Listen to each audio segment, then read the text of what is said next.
مبروك يا رمز الفخر طيب الساس بالمنصب اللي تستحق بجدارة.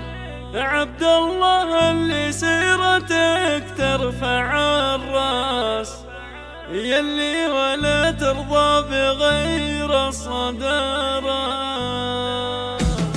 مبروك يا رمز الفخر طيب الساس بالمنصب اللي تستحق بجدارة. عبد الله يلي سيرتك ترفع الراس، يلي ولا ترضى بغير الصدارة.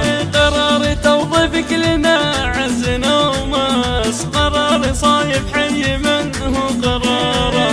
عبد الله منصبك رفيع وحساس، مهندس ولك مشهود يدوم بالجسارة. مهندس وطيبك بجدارة على الناس، تفرح بتوظيفك بهذه الإدارة. انت كفوق الثقل ما تحتاس، نشهد بعلمك والعزم والمهارة. مهندس حكيم وصامل الفعل والباس، حب الوطن تعلى وترفع شعاره. يا عبد الله يا الحر يا عزها الناس، يا بالمراجل والوفاء والنعارة. وابوك شيخ طيبة من طيبة الغراس، للقرم سالم بن سفر اعتباره. سلايل الامجاد ويا حيها اساس، ربعيها للطلات صقم القشارة. يشهد لنا التاريخ في قوة الباس، وامجادنا عز وفخر للحضارة.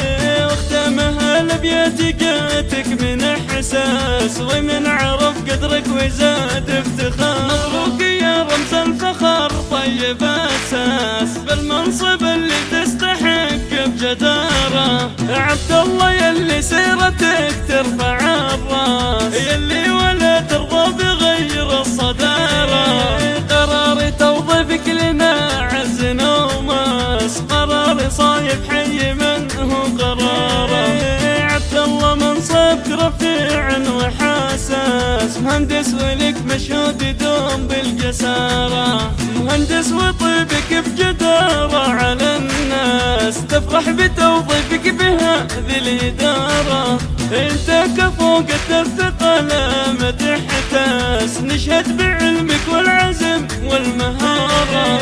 مهندس حكيم وصامل الفعل والباس، حب الوطن تعلى وترفع شعاره. يا عبد الله يا الحر يا عزها الناس، يا بالمراجل والوفاء والنعارة. وابوك شيخ طيبة من طيبة الغراس، للقرم سالم بن سفر اعتباره. سلايل الامجاد ويا حيها اساس، ربعيها للطلات صقم القشارة. يشهد لنا التاريخ في قوة الباس، وامجادنا عز وفخر للحضارة. واختامها الابيات جاتك من احساس، ومن عرف قدرك وزاد افتخاره.